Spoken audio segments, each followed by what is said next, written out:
महाराष्ट्र में तेजी से पैर पसार रही असदुद्दीन ओवैसी की पार्टी एमआईएम के पैर अब सिकुड़ने लगे हैं। सोलापुर के 9 कॉरपोरेटर में से 8 ने पार्टी छोड़ने का फैसला किया है। ये कॉरपोरेटर राष्ट्रवादी कांग्रेस और दीगर जमातों का दामन थाम सकते हैं।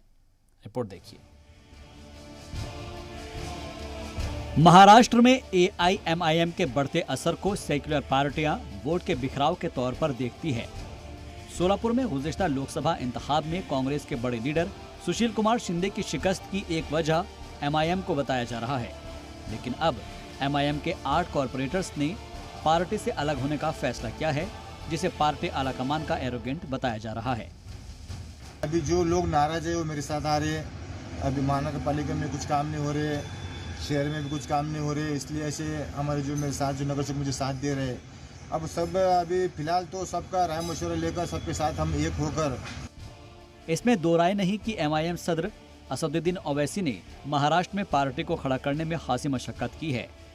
पार्टी में हो रहे बिखराव की एक वजह पार्टी की अंदरूनी ना इत्तेफाकी है। दूसरी वजह सेक्युलर जमातों की हिकमत अमली भी है, जो एमआईएम के कद को कम करके सेक्युलर वोट को बिखरने से रोकना चाहती है।